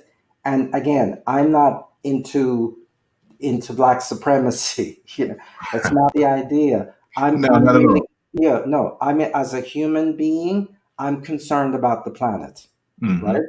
And I think we have a lot to give. I mean, I wouldn't want to be on Earth without Black people. I'm sorry. I mean, we bring the music, right? We have an energy that is kind of unique. You know what I mean? It's very unique, and I think it needs to be celebrated. And you know, racism's got to stop.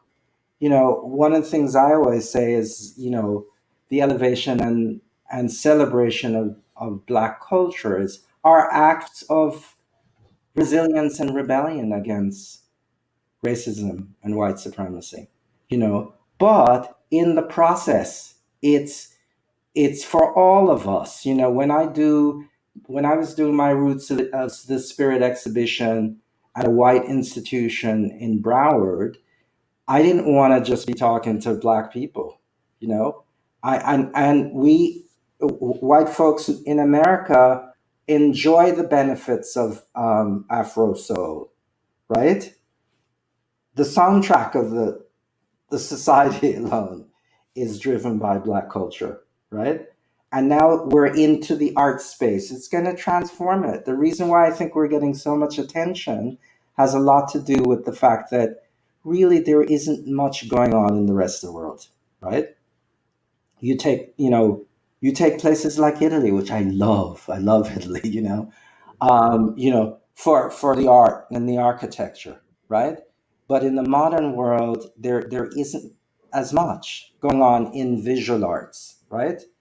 And so, you know, people are really beginning to, and I hope this is not a naive perception, but I think that the world is beginning to understand us a little bit more. And certainly the market is saying that in dollars, right?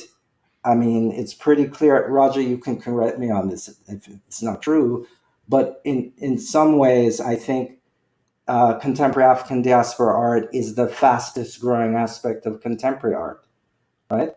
So, and there is a demand for it, and you know, and I was saying, Valerie, earlier on that I thought what I was seeing is that the museums are now playing catch up, so they're trying to gain more collection of African descent, right? So hence demand, right? Hence prices. So are going up. So that's a very good thing. But you know, Oliver, what's your perception on what's going on with the visual art scene in Nigeria, and are the neo-colonialists responding to what you're trying to do in the art sector? In Nigeria, I mean, just like Stan mentioned, I think it's going on around the world, especially in Black Africa. The advent of COVID-19 has made, you know, us go inwards to dig deeper. You know, that solitude, that isolation, you know, that we're experiencing the lockdown period, you know, just like it was in the days of the slave times when the Black soul went into a sort of hibernation to dig deeper, you know, become your brother's keeper. It's the same thing that is happening here in Lagos and other parts of Africa, where we are creating art, you know, that expresses our reality right now. And I think that's very important. Willie spoke earlier about having to work with materials around him, same as Stan. You know, and I think this is very important. It's an African way of making and working with things in the environment. In traditional African society, for instance, I know that the rainforest provided the wood where the artists were able to create sculptures from. You know, and I think that is much the same thing that is happening now, where, you know, in isolation, you're digging deep, you know, and that for me is a connection to the spirit. Willie spoke of, you know, breathing into bottles, plastic bottles. And for me, that's like the story of creation. And that is very significant with African art, because you cannot have African art without drawing from the spirit. I think that is really what separates us from Western art, where it's all about presenting, anatomy, perspective. We draw and connect to the spirit to bring forth. We make things that, are invisible, visible. And I think that's how, Stan put it very succinctly, calling things that you cannot see into being. That is the basis and the essence of African art. Yeah, that's great. I just want to respond to a comment from Patricia Gajic, who's out of Canada, an artist, and it said, "Respect, respect. Thank you for this incredible open reality." Right? So again, I'm excited about the possibility of where this can go with this new medium, being able to show what we're doing. And as I said, I know on the continent, the art's just coming out of the earth. We haven't seen the tip of. I mean, people are paying attention to some degree because the tastemakers and the people who are actually controlling the market are realizing it too, right? But I mean, I wanted to hear more from you, Willie, also about that connection, between your interest in Yoruba culture as a foundation of what it is you are communicating. I love that whole paradigm that you introduced to the world. Amazing, amazing paradigm. I don't know if you want to talk about that a little bit more. Unmute yourself. There you go. Gotcha. I'm unmuted Yes, now, right? we can hear you. Yeah, the Yoruba thing was a very personal journey. Growing up in Newark, New Jersey, I was in high school, I think, from 68 to 72. So we were kind of like right there in what I call the Black consciousness movement of New Jersey. Miri Baraka was the one who brought that awareness to us. And he offered a lot of classes at his place called the Spirit House and the Committee for Unified Newark, which was right down the street from my high school. So we began to study African art and African aesthetic and theater and African dance. So that was the beginning of my awareness of African religion. As it became more popular, it was just everywhere. A lot of artists I know are actual practitioners of the Yoruba traditions. So I would find myself in various ceremonies and, being of that generation of seekers, people from the 60s looking for enlightenment. I mean, for example, like the Beatles and Maharaji Yogi. So I was part of that generation. We're looking for enlightenment. We're exploring all kinds of history and vision, trying to find ourselves. So I gravitated towards everything. But I watered it down eventually to think of myself as a no-frills nature worshiper. Because, the Yoruba tradition is about the forces of nature. So I wanted to take take the ism off of things. Like I would not say I was a Christian. I wouldn't say I was Yoruba, because they all boil down to the same awareness, respect for nature. So that's who I became. It's a big part of my life. I mean, I live where I live because I'm surrounded by the forces of nature. I live in the woods near water. When I experience night, it's really night. When the moon is full, it's really full. I sit out in the yard and count the stars, and great quietness and wildlife around me. And it all has just fed into me being this Willie. There are several other Willies. That's why I say it that way. My dad is Willie Senior. But I traveled to, I used to say the first African experience I had was in Harlem, but I have since traveled to Brazil, which is very African, and to Bahia, Salvador, and to Cuba. And those things just resonate with me in a tremendous way. I can tell you one experience I had in Brazil. My wife, ex-wife, was a dancer with the Alvaro Dance Company, and she was actually a Yoruba practitioner. So our kids were very entrenched in African culture, but they went to a school in an all-white community. In this community, I was the African art community. I would go to the school every February and make a display, and my wife would give a dance class, blah, blah, blah. So when I went to Brazil, I go into a classroom of kids. I was already blown away by the whole state of Salvador Bahia, because they have Orisha statues everywhere. When I go into a classroom and the kids are singing Orisha songs, and man, I was so touched by that, because my kids only get that, once a month, and they're going to get it in the richness of Africa. They get it in the watered down African American.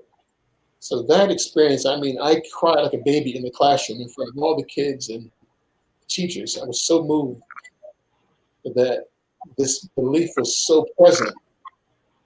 It was like no big deal, Whereas here in the U.S., outside of the blues community, it's mystified. A lot of falsity and truth, mistruth or misstated truths around it.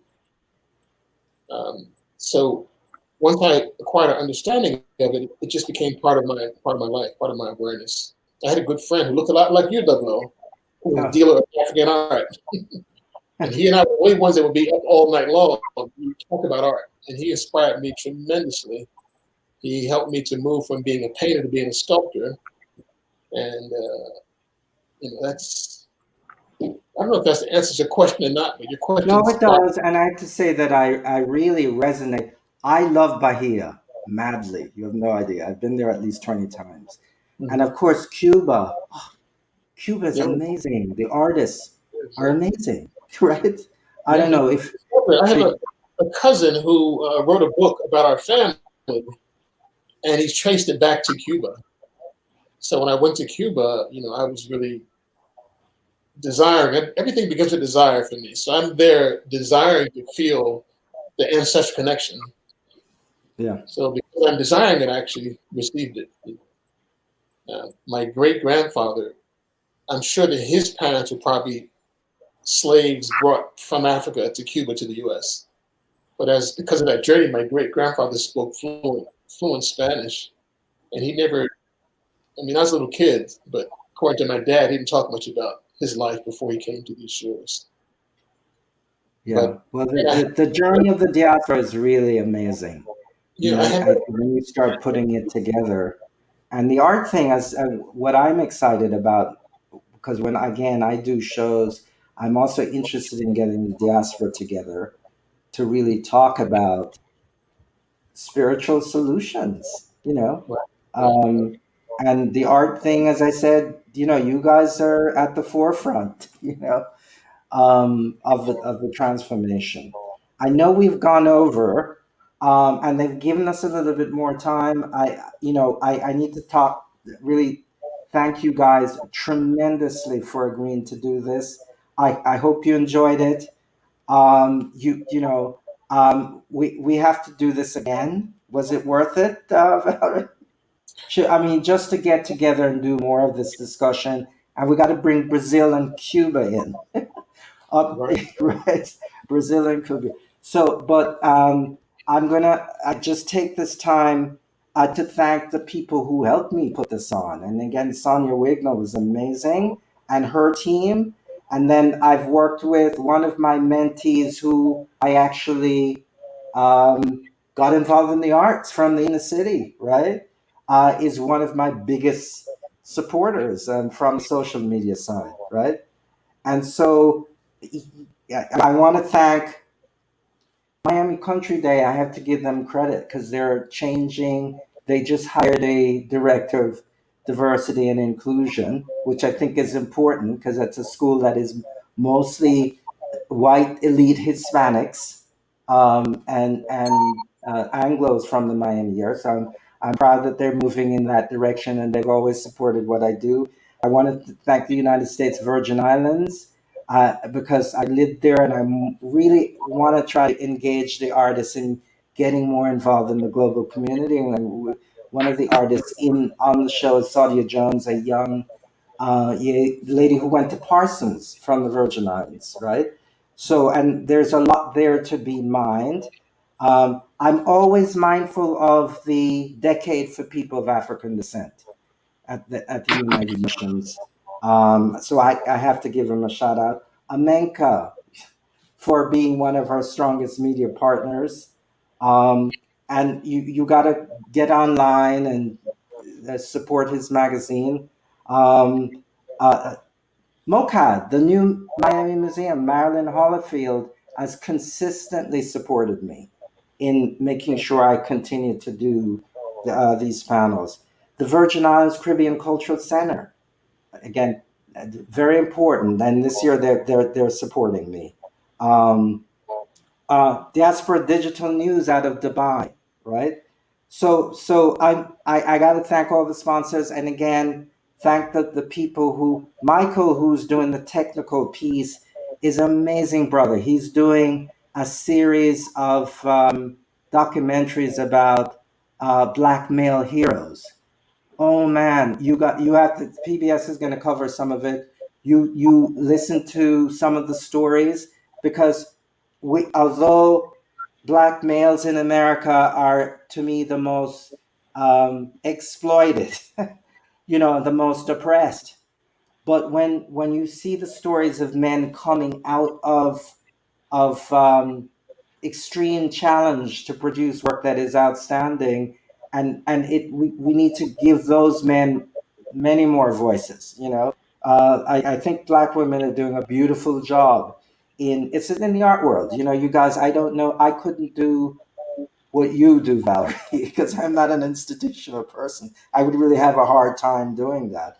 But to stay in that lane and to make sure that our voices are being heard and our issues and narratives are being heard, just kudos to you, right? And so for Marie's like, I mean, she's amazing, and doing so many things that is art is not a bourgeois practice, right? She's brought it down to a reality that allows us to understand the importance of using art to live epic and enchanting lives, right? And we have to. I know in Miami, that's something that I'm trying to. I did an event at the city of Miami Gardens maybe about 4 years ago, after Basel has been going on for 14 years. We're not interested in the arts, right? Per se, but just bringing that to our community has made a huge difference, and hopefully the museum is going to be in that area. I did a lot of work at the Arc in Opelika for years, and the amount of kids I was able to engage and what came out of our engagement is amazing. I just wish, there was more funding support to continue to do those things. On the show, I'm going to say that we're going to open it up right now. If you go, you can only see maybe about 8 artists on AfroSoul. It's going to be online for until the end of February. But as I said, we're going to do a lot of activities around that. We'd love to have you guys interviewed, and then we can put it out there in the world. So again, thank you, artists. Thank you, Michael, in the back, and all the people who made this happen. This is a difficult time, but we're going to get through it. And again, you artists are phenomenal. What could you imagine trying to get through this without music, right? Could you get through these times without music? And the art thing does just as much or more for me, because I live with art, and like I couldn't be able to survive without it. So enjoy the rest of the day, and I look forward to engaging you folks again in the future. Thank you. And to the audience, thank you for listening. Thank you. Namaste. Ashe. Ashe. Ashe. Thank you. Ojukwe.